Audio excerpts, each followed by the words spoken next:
This episode of The Mental Tide is brought to you by Cowboy Grooming Co. Cowboy Grooming Co. was started because the founders, Dan and Kate, struggled to find a hair product that was made out of natural ingredients and wouldn't come out through water or sweat. Incorporating their love of country, their goal is to make Cowboy Grooming Co. the go-to grooming product for men, alongside brands like R.M. Williams and Ringers Western. Every grooming product they produce is made by them in their hometown of Maitland, and the goal is to keep it that way. Put simply, when you look good, you feel good, and they love knowing that they are part of that process of helping blokes feel good. On top of that, a portion of their online profits are donated to Rural Aid. It's important to Dan and Kate that as a country brand, they put their money where their mouth is and donate to some of Australia's hardest workers. Head over to their socials and pick up some cowboy gear today.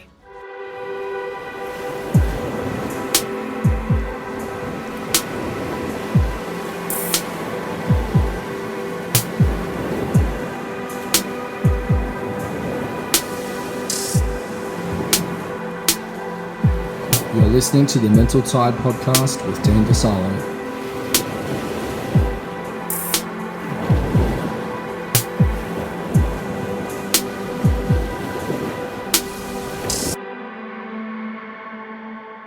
Hey everybody, welcome to the Mental Tide podcast.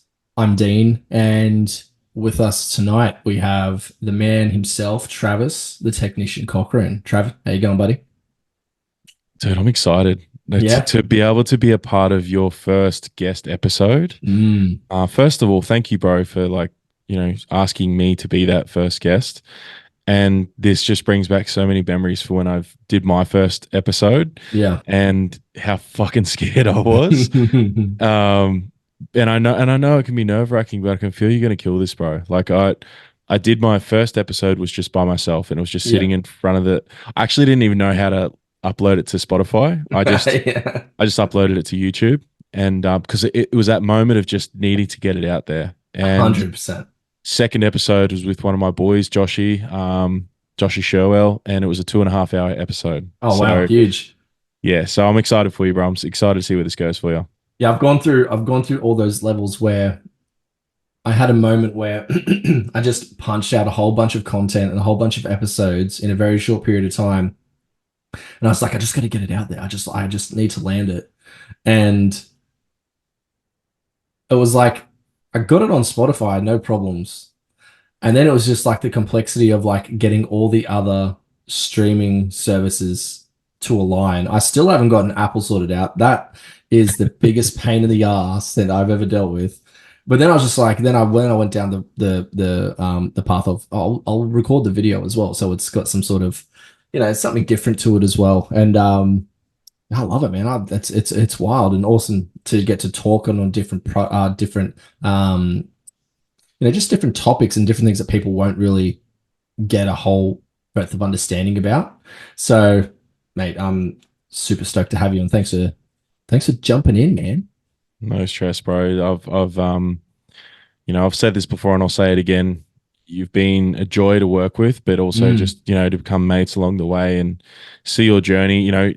Anyone listening, Dino is actually the one that did the intro for my podcast. Absolutely. So if you've listened to the Technician podcast a few times, as you can see behind the wall here, this is the maestro behind it. And watching Dino's transformation over the last, dude, what's it been? Like a couple of months. Oh, yeah, man. You've gone from corporate lord to getting the fuck out and going full-time coach and just embracing it all, bro. So it's been very cool. And look, it's that's thank you, man. And I appreciate that. And thanks for saying that. It's we met weirdly through social media by supporting you and jumping in and creating that intro for you. And I've just been an observer of your journey as well, and of your life and what you've gone through. And I know a lot about you, but the people knowing, give them a little bit of a breakdown as to who you are, where you come from, what you do, and how it plays out in your life now, man. Epic, bro. I've told this a few times now, so I'll do my best to break it down so people, if they really want to go deeper on it, there's a few episodes on it now. But what I do now is the words that come through is I unplug unconscious programming So the Mm. stuff that makes us do shit we don't want to do or holds us back in life. The shadows, I help rewire that, rewire habits, rewire, things that again hold us back, the self-sabotage, the limiting beliefs and all those sort of things, and unleash humans into the world, bro. I like to call Yes. myself a guide. It would be classed as, as a life coach. People Mm. can call it whatever it is. But I think what I am and what I do are two different things as well, or who I am. Yeah. You know, most people will say that this is what I do and this is this. I know I'm here for a greater cause, if that makes Yeah. sense, bro. Like I know I've been put here to really shake up the world, guide some people to what they really want to be doing. And I know I was tested the way I was tested over the many, many years that I've been through my shit to get to a point now where I can help people through that stuff too. So for anyone Yes. listening, I guess I grew up in a small country town, but I was 6'5" by the time I was like six. So I was an absolute Yeti from the Mm. Yeti from Woodford, as I used to Mm. get called. Yeah. And, obviously because of the size and the skills I had within football, rugby league, Mm. I got pushed straight into that. And that was kind of my identity for so long. And with that, started to have some things come up where I was really shy, bro. I didn't Mm. know how to control my anger at a young age. I Mm. guess what we would know now is I was the nice guy. Yeah. Oh yeah. I was the nice guy off the field. I was the gentle giant, and I've always had a big heart, bro, and I've always meant really well. But on the football field, that all sort of that pent up anger would come out, and I would that's what I got noticed for. So I got picked up by the Broncos at 14, Brisbane Mm. Broncos, for anyone that might know the NRL. Mm. But that was like when all my issues started, because I think what Mm. happened there was that something that I loved turned into a job. Oh yeah. Okay. And the Mm. fact I've just worded it that way is interesting because I've never said that I've loved football. And not to take the limelight away from you, I think the something that came to me while you were just explaining that, and you're talking about how you were pushed into it at such a young age. Did you did you ever want to play football, or was it sort of like an idea that because you fit the mold, yeah, we've got passions and talents and stuff, but did you ever want to do it? It's a great question, bro. And I think when I look back and I tell this story a few times, and I love telling it because when people ask different questions, different things come up. Mm. And what I'm realizing is that yes, I got kind of pushed into it, but I did love it. Yeah, of course. But I loved parts of it. Okay, right. I loved being with the boys. I Mm. loved, I was a shit trainer. I was hopeless at fitness and stuff like Mm. that. Mm. But I really enjoyed the mates I created from it. You'll Mm. never. Did you play footy as a younger bro, or like No, soccer or anything like that? so I played soccer, NRL not as much, but my dad worked for the Roosters for about 20 That's right. years. Yeah, Yep. so he always wanted to get me into football, always tried to get me into it. The same as you. I was a soft, quiet kid, Yep. but I had a lot of influence in my mum's dad and other family members who were very heavily into soccer. And my pop actually played professional overseas, so there was more of a magnetized draw to that. Where that's for me, that's a passion. Soccer is a absolute passion for me. Yep. So I think Dad was a little disappointed that I didn't go down that path of NRL, but it was never my strong suit, mate. I'm a marshmallow.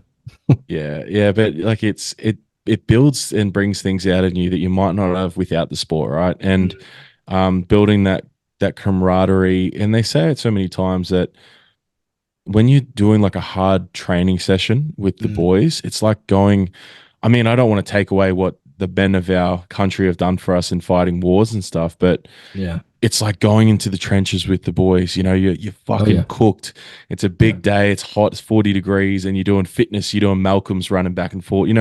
Yeah. I'll never forget those training sessions where you did something really hard with the men you love. And Yeah. I think every man needs a brotherhood, bro. Like I go back to Absolutely. as a young lad having a football team. That was the brotherhood. Then that was Spot on. men you could count on when you're in hard times. I don't think we truly understood, obviously, if one of us was going through a fucking breakup or something at 14, understanding how to navigate that. But you felt held, you felt supported, you felt like you had someone that was like you to lean on, right? Even if we dealt with it in stupid ways, it might have been let's go drink some cruises at 18, whatever it might have been, right? But I know that during school it was some of the best times, and our coach used to say that all the time. For anyone that might know, my coach is quite famous, and his name's Rob Bruff, and he's our Channel 7 newsreader here on the sunny coast. He also gets shown, I think, in like Bundaberg and Mackay and things like that. Yeah. And he used to host Family Feud back in the day. Yeah, bro. Yeah. So Rob, fuck, man, like I think without his mentorship as a young lad myself, he really took me under his wing, because what happened was, you can imagine, you probably see movies about it, right? Where have you seen that Blindside movie with Big Mike? It literally came straight to mind. I was just like, it's going to say Blindside. I know it. Yeah. So like I got picked up. It wasn't like I was homeless and shit and I had to be, but but mum and dad sent me to school up here on the sunny coast, and I lived about an hour away in the country in a place called Woodford. So I'd get dropped off to school every Sunday, and then dad would pick me up every Friday. But I'd lived with my mates' families, bro. So from 14 years old, I was trying to navigate childhood or adolescence with people that I just met in a way. That's huge. And it's wild. As I said, whenever I tell this story and certain questions come up, realize little things that, imagine that some of the most formative years, right?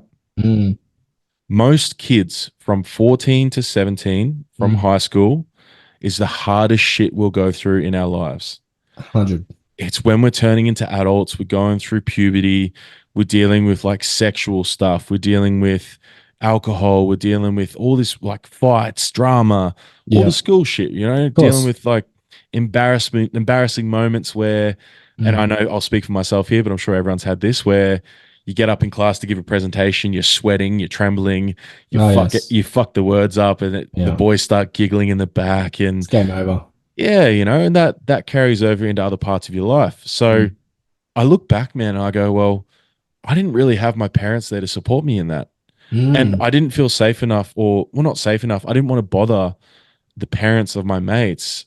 And I almost now think about it, I'm like, I never really spoke too much to my mates that I lived with, who I was really close with too. And it was kind of this navigation of these new emotions and situations that I had no clue how to. And I didn't necessarily have my dad there, you know, because young men need their fathers. Now, I had father figures in Bill and Steve. Shout out to both of them. Billy's passed, unfortunately, now, but and obviously I had Rob, my coach, was a mentor. So it's really interesting now that I'm seeing this play out, because I speak about this with my clients so much, where you even watch one of the biggest dudes blowing up in Australia right now, bro. He talked about it today, Spenyon. He talked about how his mum had him at 15, bro. So imagine having a 15-year-old mum, and the dad left when he was born, right? So, but Spenyon was like, I don't have any hate for him. I don't know. It was a 15-year-old boy as well. So it was 15-year-old kids, like street kids, and he calls them this, that had a child, and they had a bit of an argument, and he left and went on with their lives. And this is just how it worked out, right? But Spenyon then turned to the closest role model he had, which was his uncle, I believe. And he was his dad was also into, you know, like stealing cars and all this sort of stuff. So his environment was purely that. So of course he went down the path of crime. Of course you become that product of that environment. Yeah, dude. And he doesn't like glorify it or anything either. He speaks about it in a way of like, you know, I made some shit decisions, but I made that choice. It was a choice, and it's something where I go back now as I'm speaking into it, and it's like, well, I did some shit stuff as a kid, bro, and I don't have regrets or anything, but I think about it and I wonder how different it might have been if I actually had my actual father around. And dad was awesome. Like he'd come to football games. Like he was around. Yeah. But not in the way that a typical family might be during schoolhood, right? That's interesting. I like, thanks for sharing that, because that's massive. And it's really interesting that you say that, because I feel that there's a lot of that comes from, as we grow into who we're meant to be. A lot of that really comes through in the mother and father wounding stuff, right? because I've recently gone through it with a client where that's come up, and that sort of same but different situation has come up where we were doing some work together, and his dad came up from a perspective of, he was great, and he's still alive, but back then he was a really great dad. And he was a gentleman and really softly spoken, and the perception then from the outsider is that he's a pushover and he's too soft, and people just walked all over him. And the football thing came up, and so his dad was his soccer coach, but he just let the kids do whatever the fuck they wanted. There was no control, and it was in his teens. There was no control. There was no sort of reining it in. And guys, like, this is what we've got to do. We've got a game coming up, blah, blah, blah. And it was just like free reign, whatever the fuck you want to do, just go for it.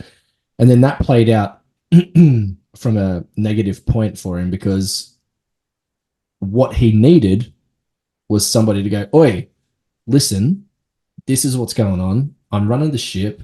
This is what's going to happen over the next so and so minutes, and I'm in control, and I'm taking charge, and you need to listen. And because he didn't have that then cascaded down into what was happening at home. And because that wasn't happening at home as well, his mum's had to step in and be that figure when he needed his dad to be that figure. And when he spoke to me about it, I was just like, Jesus, like, there's a massive wound here. And I'd questioned it. I was just like, what? Not blame, but who do you see this lands on? And he said, it lands on mum for sure. And I was just like, brother, I think it's a dad situation here, because like you just said, Trav, every boy needs that masculine figure in their life to guide them, direct them, to navigate them, to show them what's right, show them what's wrong, show them how to do things. And he never had that. He had just that cushion. He had that buffer of, you better, or maybe don't do it, or, rather than, oi, knock it the fuck off, get back in line, sort of thing. You know what I mean? Mm. And it's just, as you said that was coming through for me. And I was just like, yeah, it's so.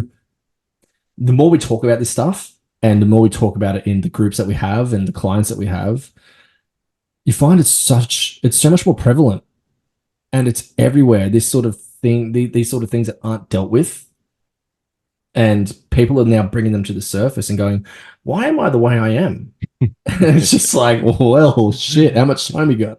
yeah, and it's a great point, bro. I think one thing that I really want to get across to most people, well, all people, sorry, is when I first started this work and I started finding things out, your discoverings and the breath works, and like, oh my God, mum, fucking maybe do this. It's like, I really, in a way, blamed my parents when it shouldn't be the case. Like, it's, yes, maybe they brought some things up, but again, we hear it all the time of them doing the best they can with the knowledge they had. But then you're going to have someone who's got a completely different lens on that too, who was probably fucking raped by their uncle or something, or whatever, right? Yeah. So they did the best you're giving them a pass. Like, I can understand that everyone's got different experiences with all that, right? 100%. So I have compassion for anyone that's gone through something horrible like that.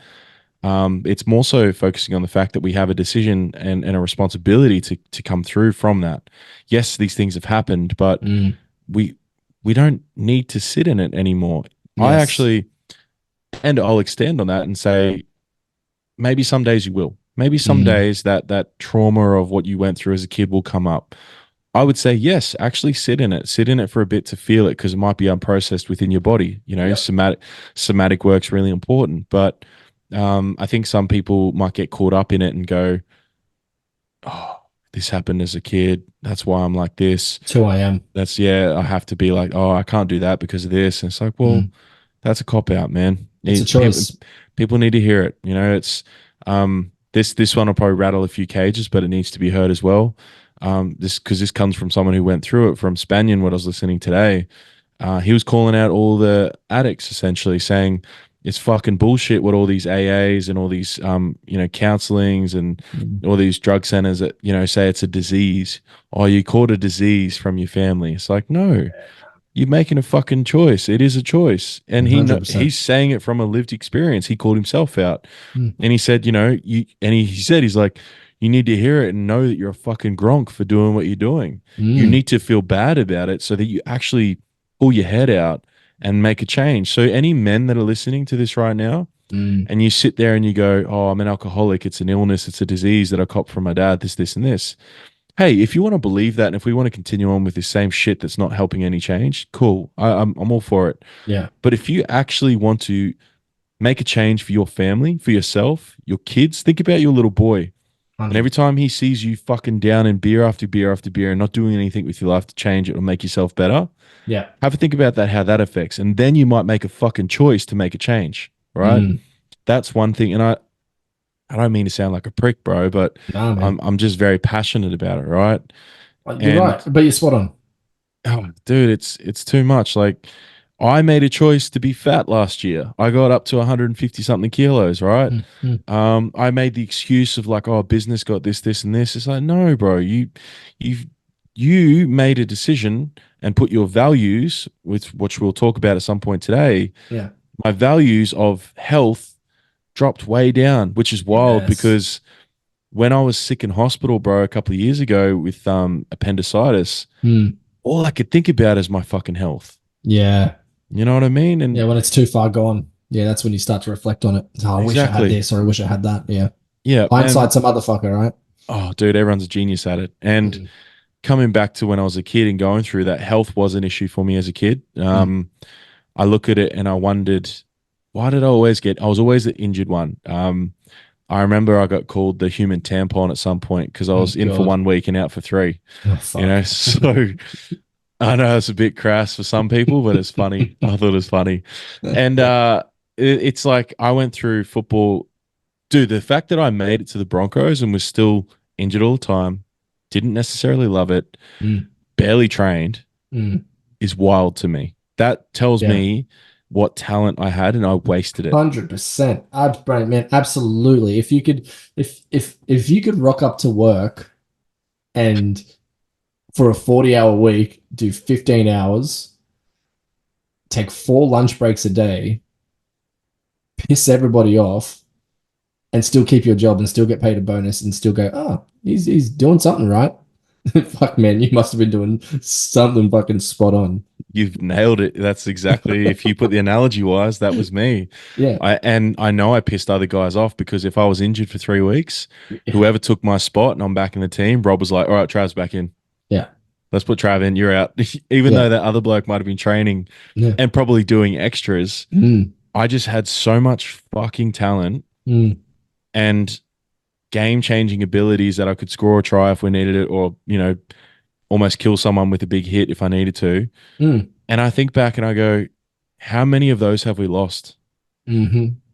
How many talented Travs that just pissed away their talent and everything? But maybe I didn't piss it away. Maybe it was just I wasn't meant to play footy, clearly.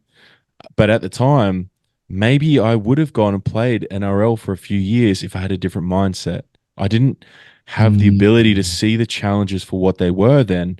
I just claimed it as I have anxiety and depression. You claimed it or somebody else claimed it? No, I was like, I told people, and I've told it for the story for years now that, yeah, I was just a super anxious, shy, awkward, depression, they're all symptoms, right?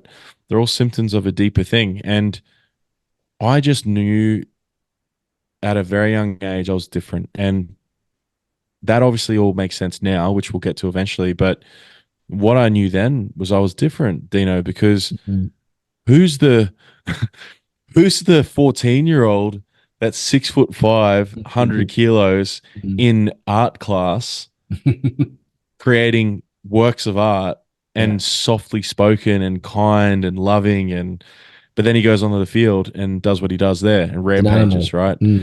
It makes no sense. You don't see that. But I knew, and I always felt different to the other boys. I never liked taking the piss out of each other. I could never do it. And then when I did take the piss out of someone, it sounded like I was serious, you know, like I couldn't fit in. I felt so weird. And then you probably felt so shit for doing that because it's not you as a person. yeah, I just thought, I take the piss now with mates and like, Banter. here and Yeah, there, sure. but I didn't understand it then. Yeah. I thought it was just plain mean, right? Gotcha. So I went, but obviously it all culminated to the decision, which I'll never forget, was yeah, man, just get the letter in the mail. I remember Dad bringing it into my room, like, mate, we did it, we did it. Mm, And obviously, anyone listening, I'm sure you can pick up that this was a father vicariously living through his child. of He had good intentions. Like course. he had the same opportunity when he was younger, and he let that go away too. Right. Yes, he was a great footballer, great cricketer, incredible, talented at everything, right? But um, there might be some people listening, bro, that go through that small country town mindset of the comfort zone. Yeah. Yeah, absolutely. Absolutely. It terrified me that I'd have to move to Brisbane with all these blokes that I'm sure people have seen play, Josh Maguire, Ben Hunt, Andrew McCulloch, these guys that have gone on to have some incredible careers. I was in there. I was with that crew, Mm, right? And I made the decision. And I'm actually pretty proud of my 17-year-old self, because how many kids these days can discern between what they want to do and don't want to do and make that hard oh, decision, fuck, man. Not many. right? Not And many. that was a very emotional night because I said no, and Dad obviously got shitty, and totally like, understand why. Mm, But then it was this identity crisis, man, of just years of trying to. I went from, and this is the overarching sort of identity breakdown where it was like, well, if I'm not the Brisbane Broncos player anymore and the football player, mm. who the hell am I? And I started working at my local IGA. So that's awesome because that'll segue into values, right? Because you had already premeditated in your head at that age where your values were, where your core values were based on essentially other people's expectations. What did you do that? What did you then do to realign what your values are now? And like, where did that, how far down the line did you go, actually, this is who I was, this is who I am now, and this is why I am, and these are why I stick to these values. It's a great question. Let's go on a journey. Yeah. So I'd like everyone that's listening that may be about to embark on this journey of finding the identity or finding the purpose, Mm. the holy grail of, let's go Monty Python vibes. Mm. It's the discovering the prophet.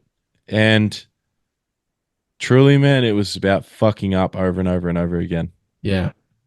A big part of my story, which I tell a lot of, is this young woman came into my life when I was 18, 19, I believe, Gracie. Yeah. And we were together for 6 or 7 years. Huge. Yeah. So I'm sure there's plenty of people listening that have had like a really solid partner in their life that's helped guide them, right? I wouldn't be here without Grace, bro. Honestly, Mm. like Mm. I look back and, without just dropping that and being like, what do you mean? Mm. I messed around for a few years. I worked for her dad for a bit. I tried different jobs. It was that back and forward, what is my purpose? What do I even do? Who am I? Who am I as a Yeah. person? Mm. And no one could really do that for me other than myself, but I didn't know how to do that. And Yes. I just figured, well, let's just bumble our way through and listen to rap songs, and maybe they'll tell me the answer. Maybe getting fucked up on the weekend will tell me the answer on alcohol. Mm. I remember I was drinking through the week, man. I'd get a carton on like a Wednesday night and just Oh shit. pump it. So I get why people do it. Mm. But again, it was a choice. It was a decision, and I knew better. I knew better. And Gracie really got me out of my comfort zone. But we moved up to Mackay first, and my mate was Nice. playing footy up there, so I got back into football. Yeah. Another big injury. I destroyed my whole wrist up there. Yeah. No way. I was working as a Boilermaker TA, so I was doing this is probably the overarching story in this, bro, is Mm. that I was doing jobs I fucking sucked at. I was really bad at like anything to do with trades or Yeah. and that's what I kept doing. I kept going to, Mm. whether it was operation like civil construction, going and operating. I was a great laborer. Yeah. I would lift heavy shit all day, and I'd be happy to work my ass off, right? Yeah. But anything that slightly like gives me responsibility, I would freak out, bro. Because Oh, if I fuck. mess up, Yeah, yeah. in my mind, I hear dad getting up me because I fucked up. I hear whoever I now perceive as daddy or my coach, Yep. which would be the site manager or something, Yeah. I'd freak out. I couldn't Yeah, speak fuck to yeah. them. Yeah, man. So I was having this life of just trying to just bounce around all these different jobs, getting the piss taken out of me because I was shit at them, Mm. rolling dump trucks in civil because Fuck. I just, oh, dude, it was, they're built to roll, but not that many times. However. Not that many times. And I think it really, it all came to a head when I was working at, I won't say where it was, but it was car sales. Okay. And I haven't told this story I've only just started sharing this because I just remembered it the other I week. can't wait. So I can't wait. I'll bring this into this for you. Mm. It does lead into something dark, but it needs to be shared. So Go on. I'm in this job. I'm in this car sales job. I'm already freaking out. This is my new level, Dino. Get this right. This is me stepping into what I feel might be the true me because everyone's like, Trav, you're so good at speaking to everyone. You're so kind. You're so knowledgeable. Blah blah blah. All right, Yeah. let me Yeah. get into car sales. Yeah, sure. Why not? The one thing I've always been horrible at. Can't even drive a fucking manual. And I get there and I'm just freaking out. I got the job. I beat like 20 other applicants. I got the job with Gator, who's now one of my mates, who I went to the Hartley retreat with, right? Nice, He nice. was one of the boys that came eventually. So it was a full circle moment there. But Oh, sweet. yeah, really cool. So Gator helped me a lot then, but I just got to a point one day where I was doing this job and I'm like, dude, what am I doing? What am I doing? I'm shit. I'm useless. I'm not a Yeah. man. I can't drive a manual. Mm. I hate cars. I can't talk to people. Why am I doing this? Mm. Just so many questions about my worth and value and who am I? And then Dino, one day I get asked to go and move a car out the front of the. You can imagine those big display places, right? Yeah. Oh, yeah.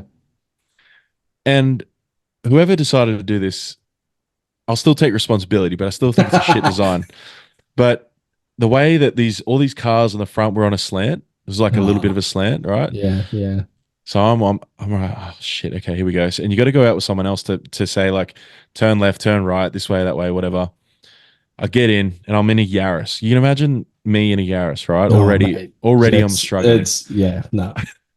So little did I know, there's a ring on the gear stick that makes it go into reverse. I did not know about this ring. So you no. pull it up to put it into reverse Righto. rather than putting it into fifth gear. Yeah, good. I put it into what I think is reverse.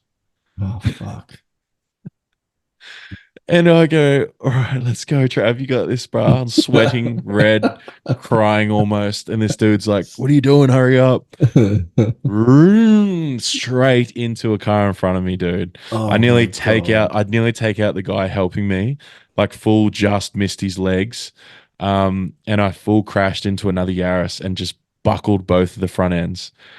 So Fuck, man. dude, no one told me about this reverse ring anyway. Yeah.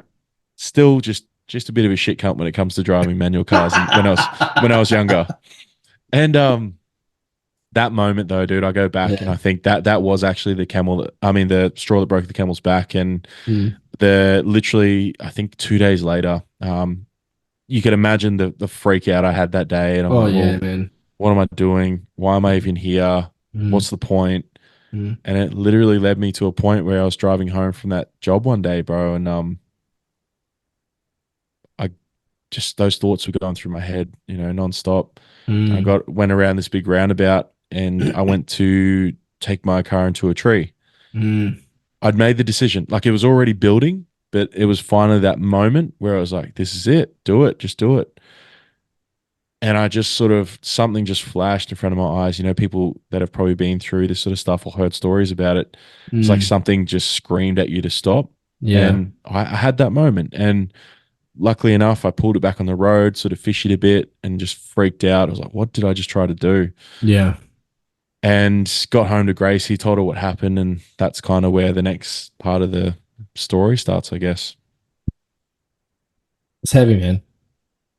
And that's heavy. And, again, thanks for sharing that, because that, for anyone listening, um, it's insight to show that if you're having those thoughts or you're going through this sort of stuff, like, you're not the only person that experiences these moments of self-worth and these moments of,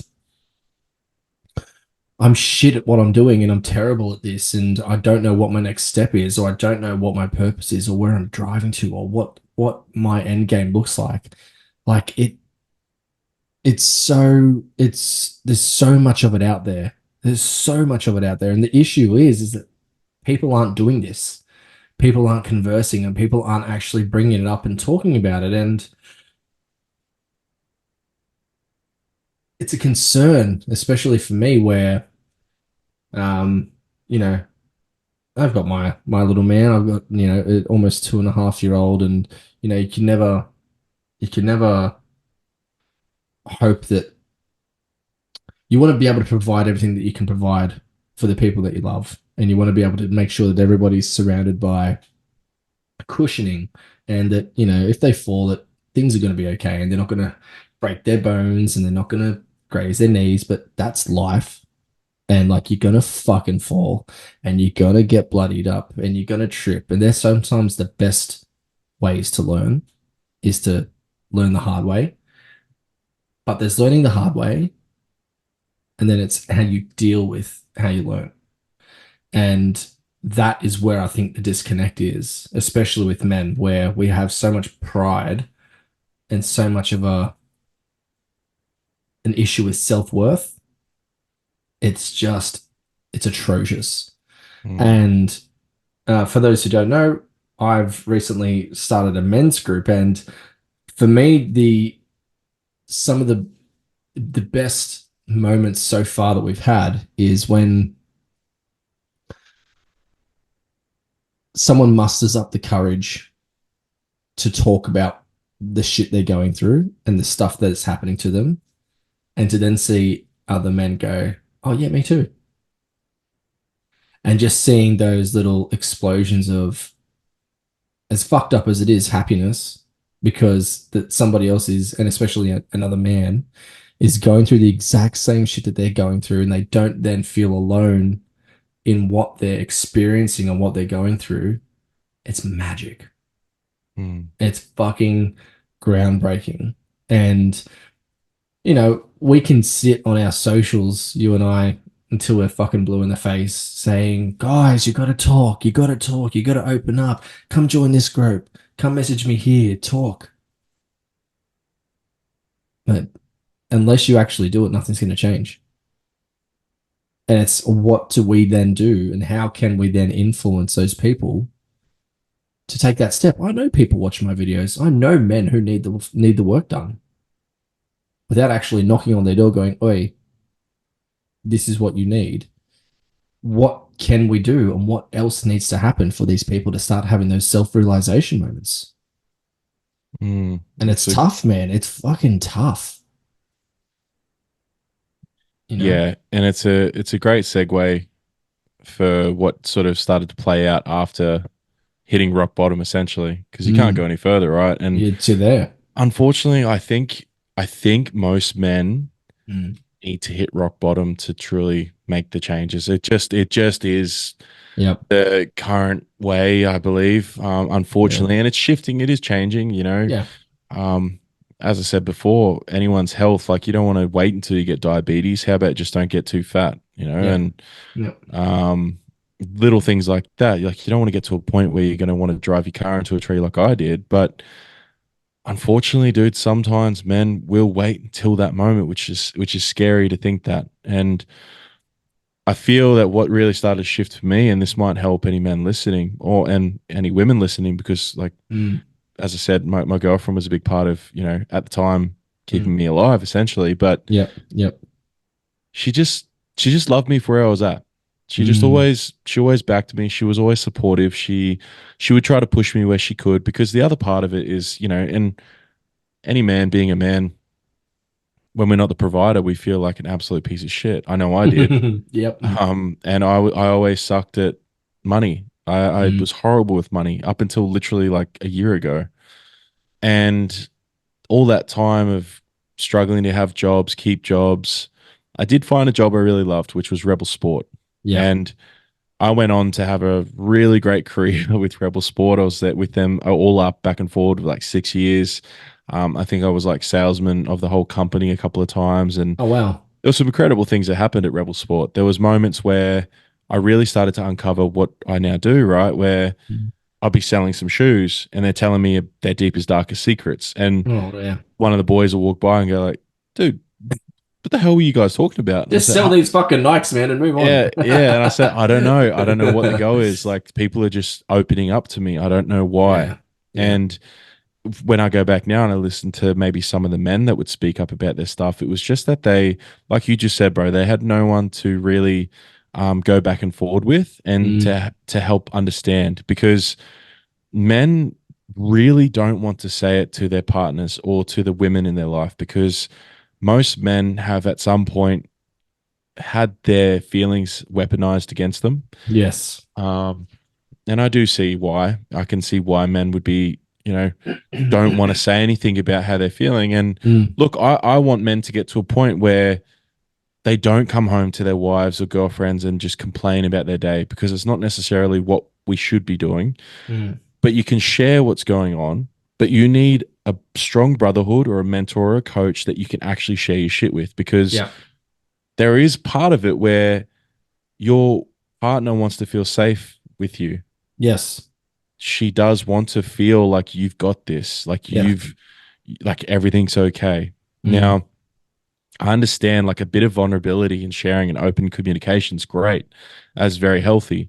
Mm. But I've had male clients before that will just dump their shit on their wives and girlfriends and just whinge and whinge and whinge about their problems, because they loved having problems because they got love for it, or Yes. like attention, right? They got attention. Yeah. So there's a big difference between sharing how you're feeling and sharing it to the right person. So, Mm.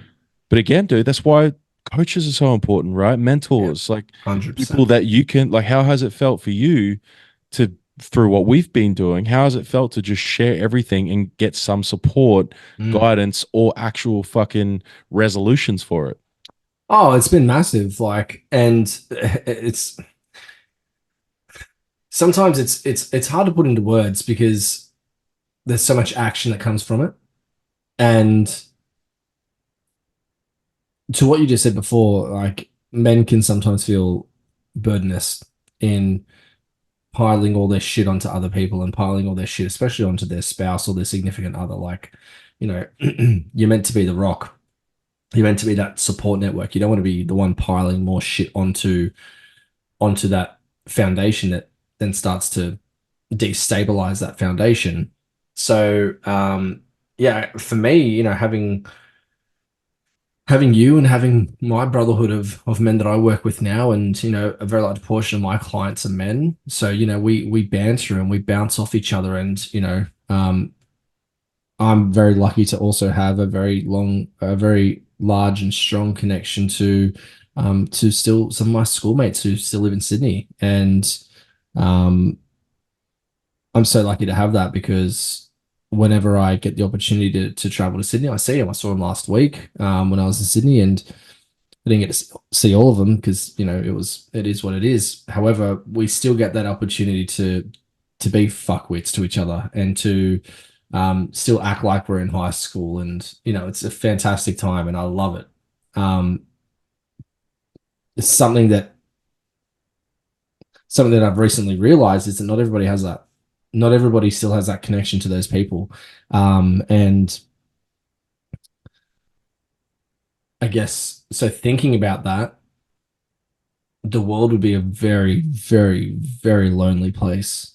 A very lonely place if you don't have that opportunity to bounce off somebody. Like there's a clip, right? And I can't remember the fucking movie for the life of me. It's Ben Affleck and Jeremy Renner. And it's Ben Affleck, and he rocks up and he's like, I'm going to ask you to do something. I don't want you to ask any questions, but people are going to get hurt. And I just need to know, are you in? And Joe Miranda goes, whose car are we taking? Mm.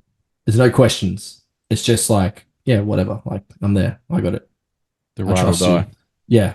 And so like I've got people that I know that I can call 100% straight off the bat if I need something, or if I need help with something or assistance or whatever. And especially in working with the men that I work with, and seeing that not everybody has that, and seeing how lonesome some of them can be and how they live a life of such solitude, and potentially me or a couple of other people being their only talking point or their counterpoint, is terrifying.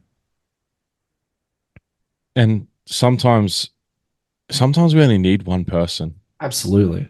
Sometimes we only need that one outlet to be able to share or bounce off ideas. I go back to this. I remember someone telling me about this ancient practice that the Native Americans had. I don't know what tribe it was, so I apologize for disrespecting anyone that's knows this story. But essentially, when anyone had some things come up, like issues, dramas, all the things, the men of the tribe would catch up around a fire. Ooh. And you are allowed to go around the circle and complain about your stuff 3 times. So go around, get it out, say it again, maybe in a different way, but just get it out. No, sorry, they would do it once, and then each band got a chance to say it again, but I think the rest of them had their backs turned. And and once he got to the 3rd time, or until he'd resolved it, they wouldn't turn around. So once it's resolved, Oh, no shit. they turn around. So it's almost like, hey, until you sort your shit out, we don't want anything to do with you. Oh man, that's mad. In a way, and it's calling them forward in a positive way. I feel that you don't want to just be like, oh, we don't want anything to do with you until you sort your life out. But it's more so, hey, bro, you've whinged about this multiple times now. How are we moving forward? Man, that's wild. Like the fact I use this so often, right? The fact that you just said that. Because I caught up with a potential client yesterday, and we ended up signing up and working together, which is awesome. Oh shit! Yeah, let's go. So that's really cool. And I use this story as an example of how I call a spade when I'm doing my coaching stuff. You're gonna like or you're gonna dislike what I tell you, but I'm gonna tell you what I genuinely feel and what I genuinely think. And I was working with another client, and we're about 3 weeks in, and week after week, it was the same stuff. And it was the same stuff about the ex, and it was the same conversation. It was this and that. And I like to give benefit of the doubt. And I was just like, I'm going to give this guy some time just to air his stuff. And it was just sort of like what you were, just air it out. And it got to the 3rd week, and we caught up, and we were meant to do some ECT. And I could tell this guy just wasn't in the right mindset, because he was so caught up in his ex. And I said to him, listen, this is what I had planned out, but we're not going to do it. We're going to go grab a coffee. Let's go up to the local bowler and grab a coffee. We're going to have a chat. So we caught up, grabbed a coffee, and I sat down. And I said to him, I said, look, these are the 2 options that you got, right? You got path A and you got path B. I said, path A, give me your ex's details, and I'll get her to start paying me. And he's like, what do you mean? I was like, well, last time I checked, you're paying me for your shit. We're not paying to talk about your ex. We're paying to deal with your stuff, right? And he's like, yeah. I was like, cool. So give me her fucking details, and I'll start hitting her up for weekly payments. I was like, so we can keep going down this path. We can go down path A, and I can sit here and take your money and listen to you whinge week on week about her. I got no problems with that. I said, or you can get the fuck over it and actually start dealing with your shit so that we can grow, so we can grow together, learn together, and you can evolve into that next level that you need to evolve into for your kids, for the people around you, for all of the things. But you got to work through your shit. And you gotta let it go, mate. Like, it's done. You've spoken about it. Just move the fuck on. And I still remember that conversation was just like a a light bulb moment for him, and he was just like, "Yeah, I got it, loud and clear." And I was like, Dude, well "You done. just need that, man." And like that was a while back, and you know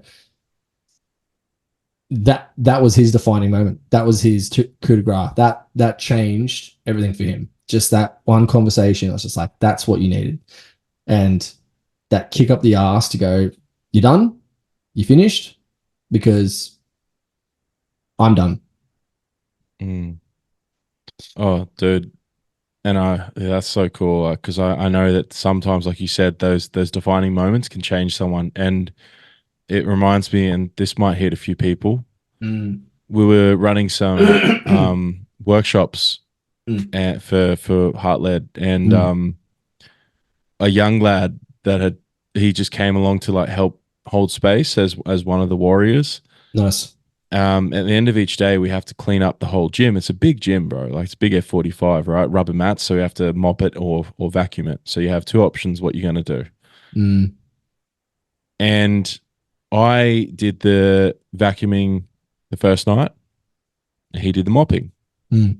The mopping is definitely the harder job.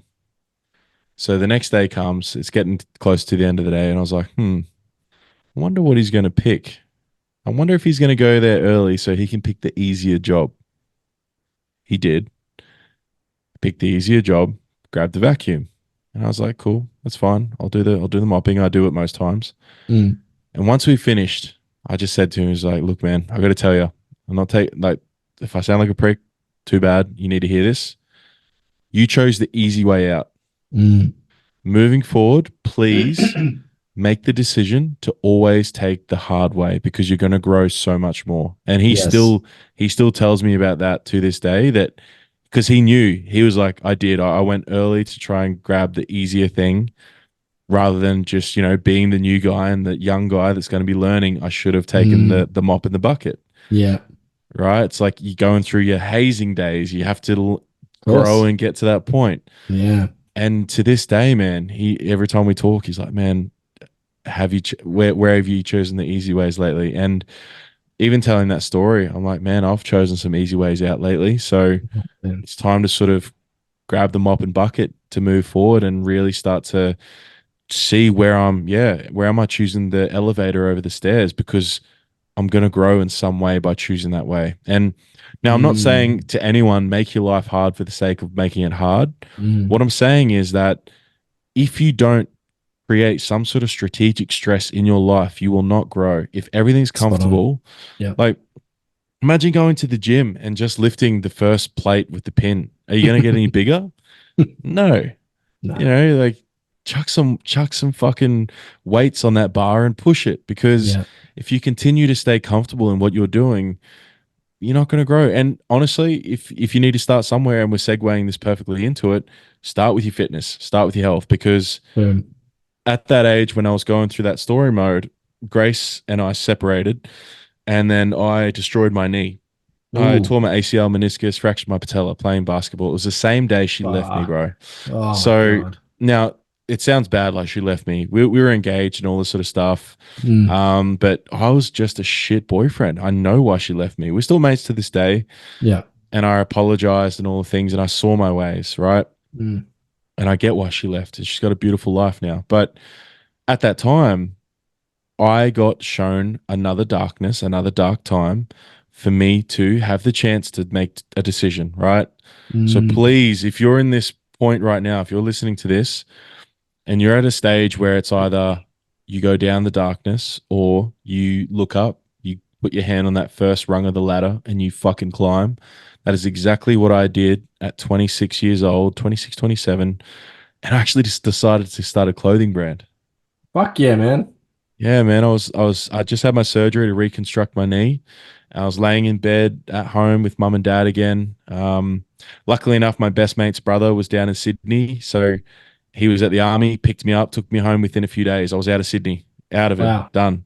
Yeah, bro. I was in Northern Beaches at Narrabeen, Yeah. Collaroy. Cool. Yeah. Color. Yeah. I was in Nice. Collaroy, right on the beach on that main Oof. drive in the Bellagio, right on the bloody water, Nice. right? So I was living a good life. I was working at a job I finally loved. I was with a part, all these things, and it all got taken away from me for good reason. Mm. So now here I am back in bed, and I'm laying there. I'd lost like 10 kilos because I can't move and can't eat and I'm depressed and Yeah. all the shit, right? Mum's emptying my piss bottle. It's like the darkest times of my life, man. And Yeah. Yeah. again, and I just thought to myself, fuck, I'm not going through this again. I'm not like this. There's got to be more. And yeah, my best mate, Joshy O'Neill, and myself at the time created a brand called Colorblind. If anyone wants to search it on Instagram, it's KULLABLIND, KB. It was honestly such a big part because what that started in me was like, ooh, I enjoy this entrepreneurship. And I only got into it because I met this bloke, Ashley Dionysius, he does marketing and he does like your jersey where you print people's names on the back of the jerseys Yep. and stuff. Shout out to Ash, man. And this goes back to mentors. I met him in Rebel Sport. Oh, wow. It was just a customer that came in and I liked his vibe. And I said, who is this dude? Like, oh, he does this, this, and this. So I made my intention to meet this motherfucker. Yes. He becomes my mentor. I start working for him. I learn the ropes. I understand marketing is a thing. Entrepreneurship is a thing. And my brain was ticking. I was like, ooh, this guy has something I want. He can show me. So let me put the hard yards in and start to learn. Dude, this is the first time I'm telling this, by the way. I completely forgot about this part of my life. Yeah, let it flow, man. So, and then I met another bloke while I was at Rebel Sport, Bo, who became one of my best mates. Yeah. He owned a business called 360 Gym, which was a gym on a trailer. Yeah. Oh, fuck. That's wild. Dude. So again, I'm growing in social media because I've become the salesperson for this mobile gym. That was really hard to sell. But again, I'm learning from Bo about Amazon, drop shipping, online. I start learning about entrepreneurship mindset from Tom Bilyeu, Impact Theory, one of the best YouTube series ever. I start getting into Andy Frisella. Andy Frisella taught me about the power list where you just pick 5 things a day and just do them. Once they're done, fuck off. Fuck yeah. Get out of your office because you're done, you know? Yeah. Because he talked about he'll always overcome other entrepreneurs because of his consistency. Ooh. And the only way he's consistent is because he chooses those 5 things, he does them, and if he's done by 10 a.m., he's out and living life. He's going playing golf, he's shooting guns, that's wild. So then his cup's always full because he's loving what he does. He's not killing himself, and he's really efficient. A lot of people are good at being busy. Yes. Fuck. A lot of people are good at saying, "Oh, mate, I'm so busy lately. I'm fucking flat chat." Yeah. Oh, good on you. That's great. How about where are you productive and where are you not productive? Oh man. Now, I'm not going to go and say that and be like, oh, I'm super productive all the time, but learning these things, as I said, it came from mentors. It came from my choices to learn, to listen to podcasts when I was driving to and from Rebel Sport. At some point, the drive was an hour to and an hour from. So I would drive to Rebel Sport North Lakes down in North Brizzy from my country town, and I would listen to podcasts all the way back and forward. Nice. I would get home, Dino, at about, let's say 7 o'clock, eat some dinner, and then I would work on my clothing brand till 1 a.m, and then do the same the next day. A lot of passion in that, man. Imagine this motherfucker playing football. Wow. Imagine this version of Trav, the training he would have put in, the mindset. Yikes. Yeah, right. So there's this, I know I have a natural talent of speaking to people. So now I'm curating that in the way of self-development. I'm becoming better. I'm becoming more skillful. And it all starts to really culminate in learning. I meet another partner, Tams, a Canadian. She opened my eyes to travel and go into another country. And I remember this moment, dude. I'll never forget it. And maybe some other people have these moments, or maybe look for this moment if you can in some way. It's coming if you look after your passion, because one thing you and I both know is that when you're on the mission, synchronicities are everywhere. Ooh, yeah. These things you can't explain. And I remember diving into the 2-degree water up in Tobermory in northern Canada, just north of what's it called? Bloody Mississauga, which is like Ontario, the main area, Toronto. And I dive into this cold, glassy, clear blue water. Like I'm talking that blue behind you right now, dude. Yeah, nice. Just like see-through water. And there's Yeah. nothing in there that can hurt me because we're in Canada. Mm, Most of the big things that can hurt you are on land. But yeah. I jump in there and I swear, dude, as soon as my head emerged and I come up out of that water, it was like something was washed away from me. It was like Wow. all my blocks, worries, sadness, anger. It was like I was clear for the first time ever. And I saw, it's almost like I feel like that day Mm. I was like baptized, like cleansed or something, you know? Like, Yeah, yeah, yeah. and I come up and I was How like, long ago was damn. that? So this was, let's go back. So it's been 2 years, I think 4 years. Okay. Sweet. Five, oh shit, no. It's 2024. Man, like 6 years, 5 or 6 Wow. years. Yeah. I've probably got a picture of it that I can send to you. So something in me, dude, just opened that day. And Mm. it was almost like from that moment, I was onto something and something started to unfold. I love that, man. Mm. That's wild. When the synchronicity stuff is, yeah, it's perplexing. Yeah, and it that's when you're spot on, and that's when you know something's good. That's when you know when you're like you're really honed in on what you're chasing, or you're really honed in on where you're meant to be, like how strategic, how things can just fall into place, and you know not a very big believer in coincidences at all. I believe everything happens for a reason. There's a reason why, and you know, the more conversations that you have with people, and um, the more work you do on understanding what that driver is and what that purpose is, I feel that that's when more of the synchronicities come to light. And you know, I had a moment with a client where we were doing breath work out on the beach, and no, we weren't doing breathwork. We were doing Ho'oponopono and the forgiveness prayer. And he was calling out all these names, and he called out his ex. And this is about 8 o'clock at night on at Fingal Bay Beach, or Fingal Bay, Zenith Beach. And yeah, 8 o'clock at night, his ex started calling him while he was calling her name out in this Ho'oponopono. And I was just like, what the fuck? I was just like, and I didn't tell him at first. I said nothing because his phone was on silent and his eyes were closed. And once he came out and once everything was all settled, I said to him, I said, "Oh, are you expecting any phone calls?" And he was like, "Maybe work, but even now it's a bit too late." And I was like, "Oh, okay." And I said, "What would you say if I told you that you received a phone call? Don't look at your phone, but you received a phone call whilst all that was happening, and it was somebody that you called out." And he got really suspicious. And he's like, "Who?" I was like, "I don't know. Your ex might have called, but it's up to you to check. I'm not going to tell you it did or it didn't happen, and she might have called." And he's like, "At this late?" I was like, "Maybe just check your phone." And mate, yeah, sure as shit. He's like, "There's no reason for her to call." And I was like, "Well, there is, because you were just doing the Ho'oponopono with her, calling her out. You know, thank you, I love you, I'm sorry, please forgive me." And there's obviously something there. There was a connection there, and it's rung Frequency, man. through. Bro, I was just like, fuck. And it wasn't the first. I've had that happen multiple times now with clients, and I'm just like, man, this is unbelievable. Yeah, it's very cool what'll start to open up when you really start to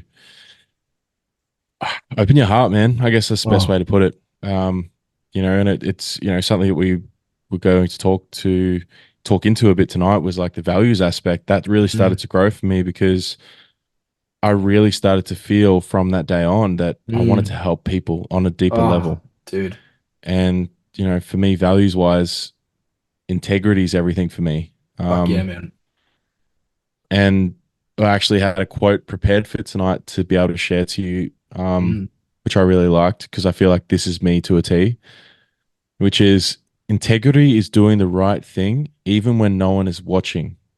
So Fuck that's by yeah. C.S. Lewis. Now, I I hear where people are coming from when they see people doing like YouTube channels where it's like giving money to poor people or feeding the homeless and things like this. It's like this defeats the whole purpose. Why? But Yeah. I personally like seeing those videos because it inspires me to go and do it. Yep. You Pay know, forward. yeah, and you can tell when people are doing it just to grow a YouTube channel or Yeah, clout or yeah. yeah, or they have a moment where they're like, man, I'm going to film this and share this so I can inspire someone else to maybe do it. Like when people film the pet videos, when they're saving pets and, raising them and things like that. Your values as a man is what will build you and guide you. And, Mm. coming back to my number one value, which is love. So if my value is love, then I'm experiencing that every day because I love my life. I love what I do. I love my fiance. I love myself. I love waking up and putting my feet in the ground and drinking some water. I love fucking coaching people like yourself and catching up and doing podcasts. I've created a world around my values. Mm. And yet we overcomplicate shit, dude. If men Oh. especially sat down and wrote, what do I value in my life?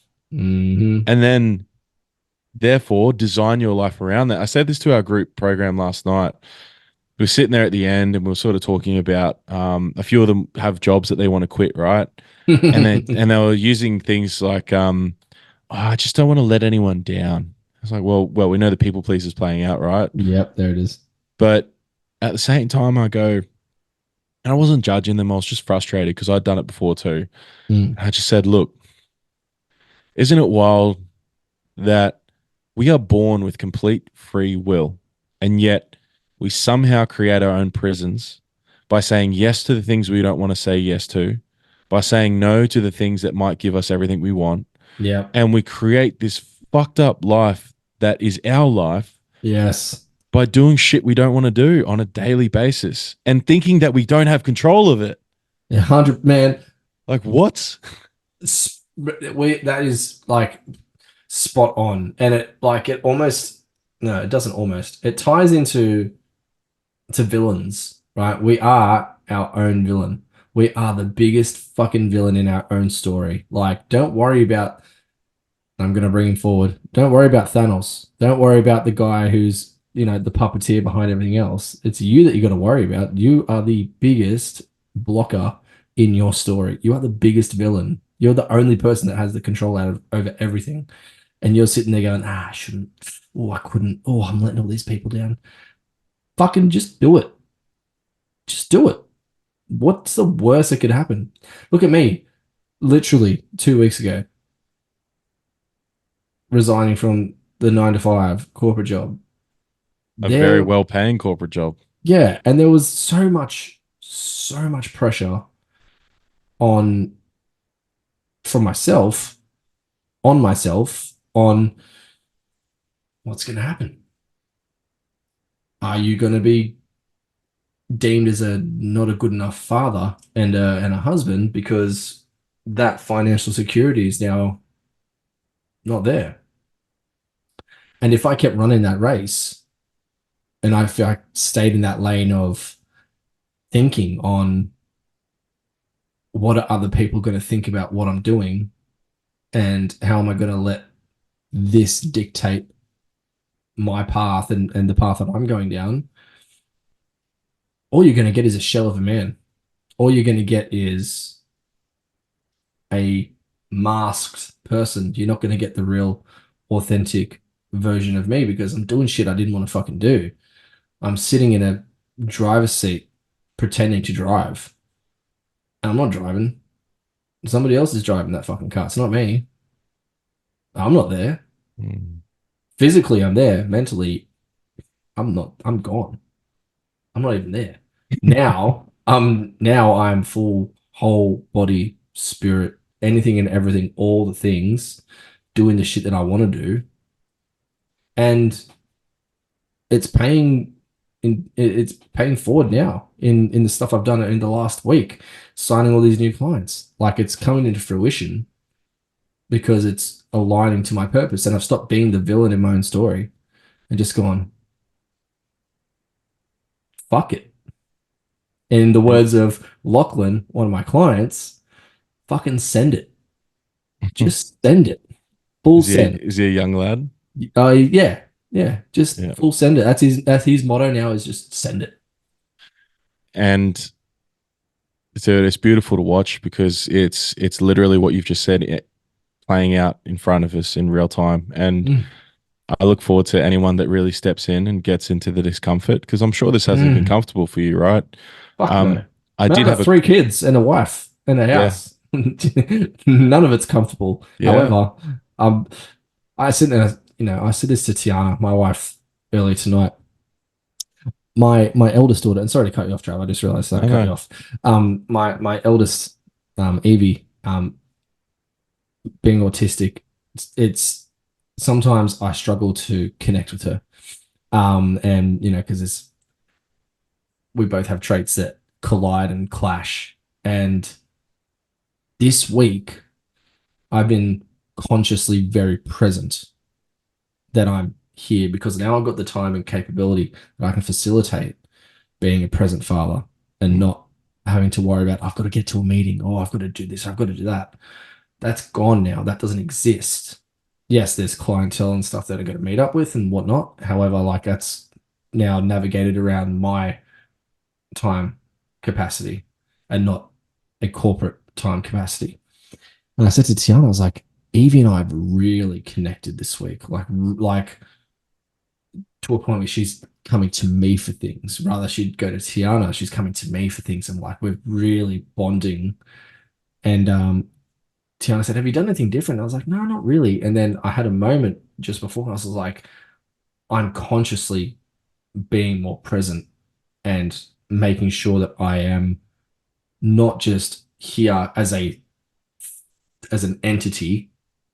I'm here like actually mentally, I'm listening. I'm taking in what's going on. I'm being a present father, not just because I can as a physical, tangible thing, because that's one thing, being a meat sack, because just what we are, and then we've got souls inside of us, but like actually there for her, for what she needs. It's amazing. But that's all stuff now that I've created based off, again, sending it and just going, fuck it. Why not? What's the worst that can happen? I can find another job if things don't pan out. That's okay. Yeah, dude. I love that. And I think to map this across into something that is very relevant for you and I, Mm. I've got another quote for this too. Yeah, hit it. Remember what the world of men had to do when the Uruk-hai were coming, Mm-hmm. when the orcs were coming. Mm. They stood up against evil, man. They did Yeah. something about it. And right now we're in a world where there's a lot of evil shit happening. Big time. And this quote by Edmund Burke, Mhm. the only thing necessary for the triumph of evil is for good men to do nothing. Mm. So if you're a man listening to this and you're just going by the wayside, getting through life, just floating along, just getting by, doing a job you fucking hate, maybe in a relationship you know you don't want to be in, whatever it might be, how much longer are you just going to sit there and just let the orcs and Uruk-hai take over the earth, the realm of men, Middle Earth, like there is 100%. literally some bad shit going on in the world, right? And there always has been, but it seems to be getting worse lately. It's coming to the surface now, yeah. Yeah, we need more good men, and they know this. Yeah. Whoever it is, the higher powers, conspiracy theorists, whatever, right? Like there's some real shit. You can either, be real about it or just avoid it altogether. I'm happy for whatever you want to do. But Yeah. Yeah. if we truly look at this from the lens of what I've experienced and from what I see in my world, they don't want strong, good men around anymore. Yeah. Because when there's good, strong men together, Yeah. bro, they've got no Power. fucking chance. Mm. No chance. Look at what men can do together. When we are together, good men come together and build fucking buildings. We go to war. We do all these things, right? Yes. We can take over countries. We can do this wild shit. Mm. Like, we can like I remember someone said it, and it's like, how powerful do you feel when you're with like a group of other 6 or 7 other men? And I was watching this YouTube clip of I can't remember the coach's name, but he's on the Gold Coast there, and he does this really wild like 3-day weekend Mm. like immersion. Mm. And he had a YouTuber come along, and the YouTuber sort of filmed the whole thing. And it was really cool. But one thing they do is they all get naked at night, and they have Yeah. flashlights and backpacks, and they have to swim up a stream together Oh wow. in the darkness. Jesus. And the one thing he said, he's like, no matter how hard or scary something is, if you got a group of men around you laughing, giggling, supporting each other, nothing can be not overcome. Anything Fuck can be yeah. overcome, right? How cool is it, bro, when we were in like those Zoom chats or anything, or when you're doing your group chats now, and there's 4 or 5 of you talking, you go through your shit that's happening at the week. Where are Mm. you out of 10? What's going Mm. on? But then you start having some fun and talking about the missions and goals and what you can Absolutely. do. It is the best. It's so good. Just the bants, just like the back Just and the forward. best. It's just the best from You Nacho know? Libre. Yeah, I love Nacho, bro. Yeah, like so to be a part of this, stuff, to come back to it, and Mm. now to touch on our next V with vision. Mm. Think about, guys, that if you start building out your values, especially anyone, I'm sure your clients are listening to this, Hope build so. build Better out your be. values and beliefs with Dino. That's what him and I have done at some point, is really found out what is it that's important to him. Mm. That is essentially by you writing down your values, your beliefs, what you stand for, what you want to achieve. The way I vision it and put it to people is that the universe opens up this blueprint for how it's all going to happen. Fuck Now, it'll throw some little things in your way to try to stop you. It'll test you. It'll make you do something that you wanted to do, but then you're just avoiding it, like quitting a job. yeah. All these little things, right? But the blueprint's there because Yeah. you've said what means to you, what something means to you. So you've put a fucking flag in the ground. You've declared that Yeah. this is who I am and this is the life I want. And Mm. everything just unfolds. All you have to do is take a step forward. Bro. That's all it takes. You want to know something really wild? So I've shown you this before, the triangle that I created, right? That I do with my clients. That pyramid, yeah. The pyramid, right? And say I was doing work on preparing the 6 month stuff that I've got going on with the men. And the name that I had for it wasn't sitting with me. I was just like, ugh, I don't know. There's something about it. Was that the Lion's Den? Working so stuff for the Lion's Den, but the name of the actual pyramid itself Gotcha. that wasn't sitting with me, and so I named it the Personal Evolution Blueprint, Mm. and I was just like, the PEB, the PEB, it worked so much better than hierarchy or other words that I was throwing around, but the blueprint, I was just like, that's wild because it's a personal evolutionary blueprint and it continuously evolves. That's why it's got the word evolve in it. And that's why the group's got evolve in it because it's continuous.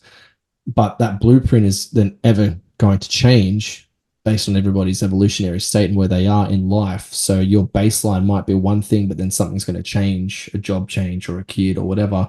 And that then blueprint will then shift and it will then evolve with you. And it's just, again, no coincidences, synchronicity. You brought up blueprint. I literally today was working on blueprint. I was just like, fuck, what are the blueprint's not a word that is thrown around a lot. Never.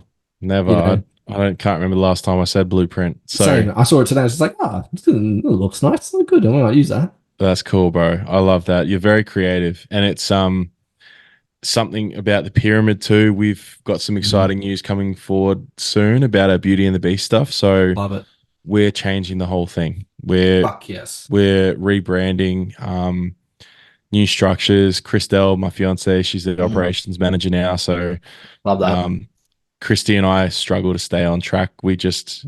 If we show up and do what we're best at, which is our mentoring, our guidance, our connecting to spirit, whatever the fuck you want to call it, if we've got a team around us to guide us and help us just show up, Fuck yeah, perfect. man. And, 100%. and what's come through for us, dude, in like for anyone listening, I'm actually pretty woo woo, even might not seem like it. Love it. Christy was like basically channeling spirit, and she was getting shown these things and talking about these things. Interesting that I need a cough right now. And it was like the pyramids, it was Egyptian, it was something around the sacred number 3, sacred symbols, triangles, just all that stuff was really coming up. And she asked me, she was saying, I could see like a spaceship above us, and there's like golden gates, and they're asking me to ask you, what do you see? And I said, the Matrix. Ooh. But then I heard Trinity. 3. Trinity. So Trinity Collective is what we're going to be called moving forward. Ooh, that's wild. I love that. Yeah, dude. So Trinity in itself, That's mad. I'll see if I can find it. So this will all be coming out, so I don't care if anyone hears about this and what it is, but it'll be like a big social media, like, hey, this is, and the 10 people following us will, but Trinity is transformation, realization, integration, nurturing, insight, trust, you, the Trinity. Yes. Right. So that acronym for Trinity just came together so quickly and easily. Yeah. And then our logo is going to be like a pyramid or a triangle with the yin yang logo in it. So black and white, so male Nice. and female. Yeah. And then there's going to be gold in there. So that's like the magic and the life force. Ooh. Yeah. So the black, white, That's and gold. exciting. How does it feel? Oh, dude, it's changed everything. As soon as we didn't get enough men for our men's event Saturday, so we just canceled it. So Wow. instead of running that, we just caught up for a business meeting, Right. and in 2 hours created this whole new business. We called in our new social media videographer who did our women's event for us Sunday, Awesome. and it's all just, now that it's what it's truly always meant to be, Yes. it's everything's slotting in, right? It's like a puzzle. The pieces have come together and we see it. And now because of that, and I'm saying this right for anyone listening, once you really sit down and piece together how is it that you want everything to look, everything just starts lining up. And Fuck yeah. dude, the ideas about events, the way we're going to do programs, everything, we realized that every single woman that came Sunday was all in disability support care. Ah. So we realized in that moment, Christy had something come through too, where we need to get into corporate doing stuff for like that, helping disability support care companies with their employees, which then helps their clients or their participants, they call them. Yeah. Right. So it's like we're having this ripple effect through going through corporate and helping, say, maybe like the owner or something. Yeah. Helping them become better, healthier, happier, and all the things, which then their employees feel the same, and then therefore the clients. Love that, man. I love that. And I love the fact that you've got such a collective around you that you're just leaning on each other and supporting each other. I think that's awesome. And I can't wait to see it all come through, man. The vision's coming together, and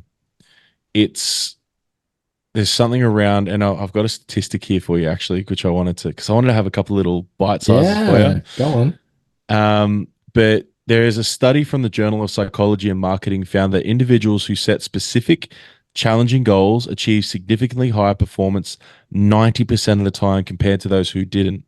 So this statistic highlights the power of having a clear vision is achieving exceptional outcomes. So literally just writing your fucking goals on a piece of paper is going to make you 90% more successful than someone that doesn't. Amazing. That's huge. That's a huge difference, man. Like, oh, it's huge, and it's also bringing forward what you want. Writing it out, actually getting it out there, rather than we talk about all the time. Journaling and things like that. Keeping it internal and internally monologuing everything that happens does not help. It's not helping you at all. Like, you're the only person that's dealing with that. Get it out. Write it out. Write all your shit out, and that way you clear that space, allows more joyous, positive things to come through. And maybe we see it with asking the universe for things. It comes through. You put it out there. You put your expectations out there. It'll pay you forward. Oh, dude, you've nailed it, and you've literally nailed it with this quote that I can give you: "Is vision without action is merely a dream. Action without vision just passes the time. Vision with action can change the world." Fuck By yeah. Joel Barker. Thanks, And Joel. shout out to Joel. And Thanks, Joel. just what Dino said, like there's you can do one thing, but without the other, nothing happens, and vice versa. So Yeah. I feel that you can have all these dreams and goals, but if they're not written down, if there's no action, if there's no movement forward, Mm, if you don't have someone to hold you accountable, that's again yeah. bringing back to mentors, right? Absolutely. It's like I've just finished a 6 month mentorship with my mentor, and I'll probably take a couple of months just to implement some of the stuff she taught me. And Mm, then it's like, okay, so who else can I get in to make life fucking easier? Because I can just ask the question, hey man, how did you make $2 million from your coaching business? And how did you grow this, this, and this? yeah. Rather than me spending the next 7 years trying to figure that out, Yeah. they could probably give it to me in 5 minutes. 100%, man. And it's just being able to lean on people and being able to ask for that assistance and that guidance is fuck, it's so important. Like whether it be Christelle or somebody else in your corner, just understanding everybody's strengths and weaknesses, right? And just utilizing them. It's the same with Tiana. Like, we literally had the conversation yesterday. She's like, I just want to be a lady of leisure. I was like, okay, well, you're smart in this stuff. I'm great in this stuff. How about you do this for me, and then I'll do that, and then that's how things will align. She's like, Perfect. yeah, okay, good. So like it's understanding, especially, when you've got a partner, because you're on the journey together, right? So if you're not getting the best out of each other whilst you're on the journey, what's the point? You Mm. need to be able to leverage each other's strengths and weaknesses so that, you can support each other that way. And I think that's awesome what you guys are doing. It's fucking mad.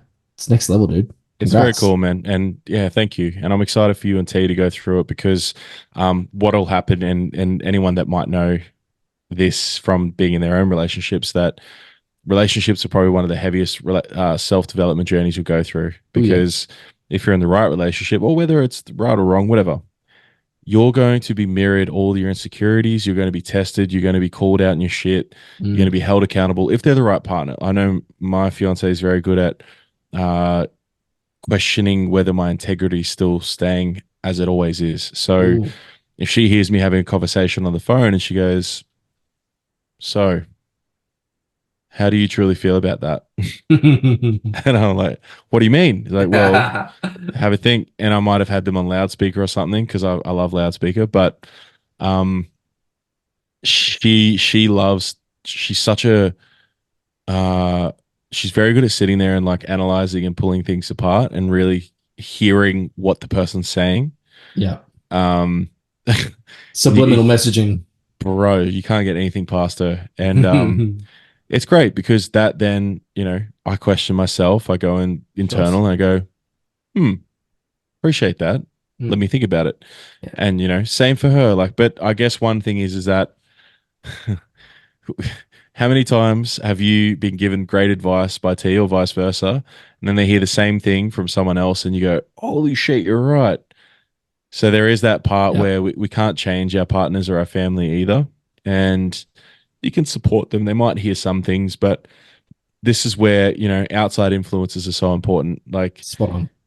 they can support you, they could be there, they can give you advice, but most of the time it's white noise. It'll go through Mm, one ear and out the other. yeah. So having someone that is removed from the situation is quite important to, I use this analogy quite a bit where if you're the football player on the field, you can see the guys in front of you, but your coach can see the whole game. Yeah. So 100. when you're in it, when you're the pickle in the jar, you can't see the label, but the person grabbing the pickles out of the fridge can. So when you're in the situations, when you're in the life, when you're in this chaos of going to work and day to day and hour on hour, minute on minute, and it's just non fucking stop. Got to spend time Yeah. with the kids, got to make Yeah. money.